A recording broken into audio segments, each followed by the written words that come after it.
sudah siap? Baik, kita tunggu temannya dulu.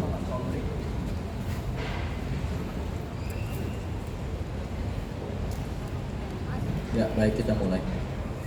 Bismillahirrahmanirrahim. Assalamualaikum warahmatullahi wabarakatuh. Selamat malam, salam sejahtera bagi kita sekalian. Shalom, swastiastu, namo buddhaya, salam kebajikan. Rekan-rekan media yang saya hormati, sebagaimana kemarin sudah dilakukan sidang komisi kode etik dan saat ini dilanjutkan, dan tentunya saya ucapkan terima kasih kepada teman-teman masih terus memantau perkembangannya dan juga bisa memberikan sekaligus menginformasikan kepada seluruh publik dengan adanya kegiatan kode etik profesi kali ini, yang tentunya sekali lagi kita sama-sama berempati khususnya kepada keluarga dari almarhum saudara Afan. Rekan-rekan, hari ini tetap intens melibatkan dari pengawas eksternal. Dalam hal ini ada Kompolnas terus mengikuti dalam proses sidang komisi kode etik ini. Untuk hari ini saya juga didampingi dengan beberapa komisioner dari Kompolnas, dan saya akan menyampaikan kegiatan kita pada hari ini. Sidang KKIP atas nama terduga Bribka Rohmat NRP 75060818, jabatan Bamin Silok Batalion D Pelopor Satbrimob Polda Metro Jaya. Teman-teman, sidang dilaksanakan pada hari ini Kamis tanggal 4 September 2025, dimulai sejak pukul 9 waktu Indonesia bagian Barat pada pagi ini sampai dengan pukul 19.30 waktu Indonesia bagian Barat, bertempat di ruang sidang Divpropam Polri, Gedung TNCC, lantai 1 Mabes Polri. Adapun untuk ketua dan anggota komisi sidang KKIP hari ini, yang pertama selaku ketua komisi adalah Brigadir Jenderal Polisi Agus Wijayanto SH/SIK MH, Kepala Biro Pertanggungjawaban Profesi di Propam Polri. Yang kedua selaku wakil ketua, Kombes Pol Heri Setiawan SIK MH, Kabag Binetika Perwaprov di Propam Polri. Sebagai anggota komisi terdiri dari 3. Pertama, Komisaris Besar Polisi Yudi Wiono SIK, Auditor Kepolisian Madya tingkat 3, Itwil 5 Itwasum Polri. Anggota komisi kedua, Adjun Komisaris Besar Polisi Endang Wirdiningsih SHMH, Kasubag Kode Etik Bag Binetika Perwaprov di Propam Polri. Dan anggota komisi ketiga, Adjun Komisaris Besar Polisi Christian Tonato Esos MH, Kasubit Provos Bid Propam Korprimob Polri. Adapun pada sidang kode etik hari ini dihadiri oleh beberapa saksi. Yang pertama adalah Aibda MR, Bribtu DS dan Bribda M, dan Baraka Y dan Baraka JEB. Adapun hasil dari sidang komisi, terduga pelanggar dinyatakan dalam wujud perbuatan telah bertindak secara tidak profesional dalam penanganan aksi unjuk rasa sekira pada tanggal 28 Agustus 2025 di wilayah Jakarta sehingga mengakibatkan adanya korban jiwa atas nama saudara Afan.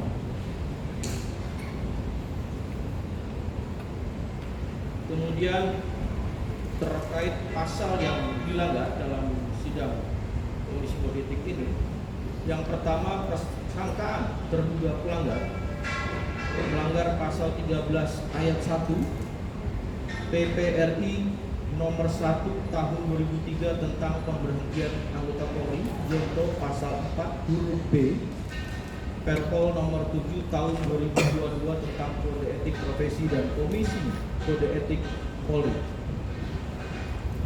B atau yang kedua, persangkaan terduga melanggar pasal 13 ayat 1 PPRI nomor 1 tahun 2003 tentang pemberhentian anggota Polri junto pasal 5 ayat 1 huruf C Perpol nomor 7 tahun 2022 tentang kode etik profesi dan komisi kode etik Polri. C. Persangkaan terduga pelanggar juga melanggar pasal 13 ayat 1 Peraturan Pemerintah Republik Indonesia nomor 1 tahun 2003 tentang pemberhentian anggota Polri junto pasal 8 huruf C angka 1 Perpol nomor 7 tahun 2022 tentang kode etik profesi dan komisi kode etik Polri.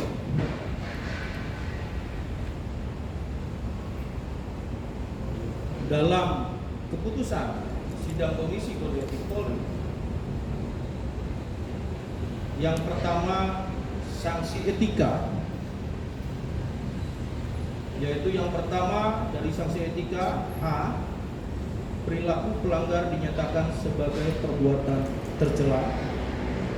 B, kewajiban pelanggar meminta maaf secara lisan di hadapan sidang KKEP dan secara tertulis kepada pimpinan Polri. Kedua, dalam sanksi administratif berupa A, penempatan dalam tempat khusus selama 20 hari terhitung mulai tanggal 29 Agustus sampai dengan 17 September 2025 di rumah Kopassus Biro Provos Divpropam Polri. B, mutasi bersifat demosi selama 7 tahun sesuai dengan sisa masa dinas pelanggar di institusi Polri. Kemudian atas putusan tersebut, rekan-rekan tadi juga telah mendengar yang bersangkutan mempertimbangkan untuk berpikir terlebih dahulu. Itu yang bisa kami sampaikan kepada rekan-rekan untuk kegiatan pada sidang Komisi Kode Etik hari ini. Saya akan memberikan kesempatan kepada teman-teman untuk bertanya, namun saya berikan kesempatan kepada Kompolnas terlebih dahulu untuk menyampaikan. Terima kasih. Bismillahirrahmanirrahim. Assalamualaikum warahmatullahi wabarakatuh. Selamat malam, salam sejahtera untuk kita semua. Rekan-rekan semua yang saya hormati, hari ini Kompolnas kembali sebagai pengawas eksternal Polri, khususnya fungsional. Tugas kami sudah mengikuti pelaksanaan sidang kode etik mulai pagi hari sampai hari ini kita mengumumkan.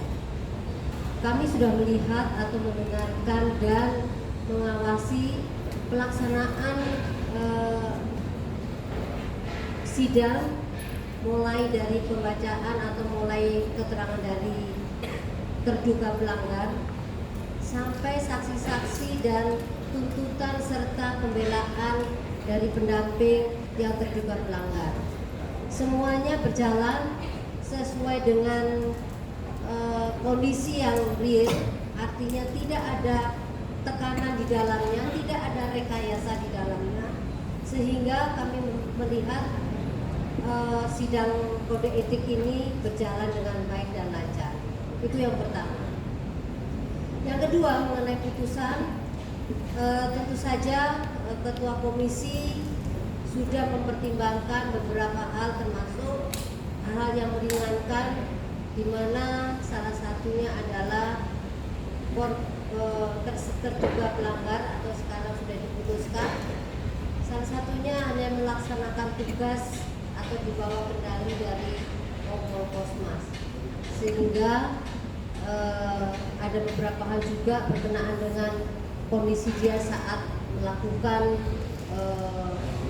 mengendarai, yang sebabnya bersangkutan sebenarnya sudah memiliki sertifikat, memiliki keahlian itu, dan pada saat melaksanakan tugasnya ada beberapa kondisi di mana yang bersangkutan tidak bisa melihat kondisi real di lapangan, termasuk karena adanya blind spot di rantis itu sendiri, termasuk kondisi psikologis di dalam ruang rantis itu sendiri. Itu beberapa hal yang dipertimbangkan sehingga yang bersangkutan diputus untuk demosi sampai yang bersangkutan saudara Bribka K atau Bribka R itu mengakhiri dinas di Kepolisian Negara Republik Indonesia. Mungkin itu dari Kompolnas, dan yang berikutnya adalah permohonan maaf saudara kami atau dari Bribka R terhadap keluarga korban, dan kami juga mengucapkan dari Kompolnas mengucapkan bela sungkawa atas meninggalnya saudara Afan. Terima kasih, demikian dari kami. Cukup, terima kasih dari kami. Wabillahi taufik wal hidayah. Wassalamualaikum warahmatullahi wabarakatuh. Terima kasih Ibu Ida. Kami bagi satu sesi penanya awal, 3 penanya kami persilakan. 1 cukup, silakan Bu. Ya, silakan. Ada mic. Pak, saya dari Kompas TV. Saya pengen tanya Pak, tadi kemarin Kompolnas juga berpikir dulu aturan pada yang disebutkan tadi, kapan sebetulnya secara aturan apakah ada tenggat waktu Pak untuk mengambil keputusan ini mengajukan banding atau tidak, aturan seperti apa?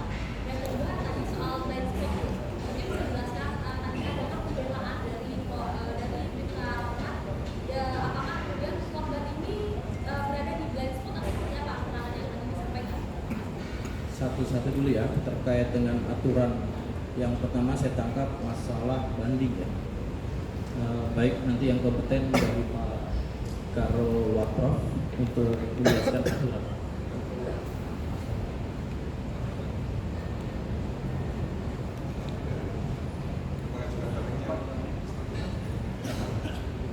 Tiga hari sejak putusan itu diterima oleh terduga pelanggar. Itu ya, Mbak. Selanjutnya nanti kita tadi sudah dengarkan terduga pelanggar masih mempertimbangkan untuk berpikir dan komunikasi dengan keluarga. Ya, mengenai blind spot, di setiap kendaraan itu memang masing-masing memiliki ada apa ya, sudut mati atau blind spot tadi, termasuk di rantis ini. Jadi mobil pun juga demikian, pasti ada kendaraan besar pun juga demikian. Salah satunya rantis ini juga memiliki ada blind spotnya. Apalagi kondisi rantis menurut penjelasan bahwa spionnya juga rusak. Ini sebelah kiri. Nah, ini juga ada blind spot ini juga yang menyebabkan makanya Bribka R tidak secara sengaja tergilas itu. Ini salah satu yang mempengaruhi. Baik, saya tambahkan tadi terkait dengan banding. 3 hari dalam waktu setelah putusan diterima, kemudian mengajukan memori banding selama maksimal adalah 21 hari. Itu sebagai tambahan. Ya. Cukup ya, teman-teman? Oh, masih ada satu lagi, silakan. Bapak Ibu, izin saya Ondang dari Detikom, izin bertanya beberapa hal. Mungkin di 2 hari sidang etik ini selalu disebutkan di dalam sidang sudah dipaparkan peristiwanya seperti apa, psikologis dari terduga pelanggar yang disidangkan juga seperti apa. Yang pertama saya mau tanya dulu, apakah di dalam sidang tadi dijelaskan alasan mengapa rantis itu berjalan cepat di antara kerumunan massa? Apakah dijelaskan itu mereka kenapa berjalan cepat? Terus yang kedua, tadi Bu Ida sempat jelaskan kalau Bribka Rohmat ini dibawa kendali Kompol Kosmas. Apakah berarti dibawa kendali itu perintah untuk melanjutkan perjalanan tanpa melihat ada yang ditabrak atau tidak, itu perintah Kompol Kosmas atau tidak? Dan apakah Bribka Rohmat ini mengetahui kalau atau merasakan dia sudah menabrak dulu sebelum melanjutkan perjalanan rantisnya seperti itu? Ini masih masuk bagian daripada materi ya, yang tadi sudah dilakukan dalam proses persidangan. Untuk kemudian maka putusannya dengan mempertimbangkan materi tersebut, untuk saat ini tadi sudah disebutkan oleh Bu Ida atas kendali dari penumpang sebelah kiri yaitu Kompol K, sehingga putusannya adalah demosi 7 tahun selama masa kedinasannya. Kemudian terkait dengan kondisi semuanya tadi sudah masuk ke materi, maka dengan putusan tersebut dan mempertimbangkan dari proses pemeriksaan Komisi Kode Etik, maka ditentukan pada putusan demosi selama 7 tahun. Itu rekan-rekan cukup ya, saya rasa untuk perkembangan saat ini. Terima kasih atas perhatian teman-teman. Sekali lagi kita sama-sama prihatin dan berempati kepada keluarga korban, dan semoga saja ini semua bisa dapat memberikan suatu rasa keadilan bagi semua pihak, khususnya bagi keluarga almarhum saudara kita Afan. Saya tutup. Assalamualaikum warahmatullahi wabarakatuh. Terima kasih.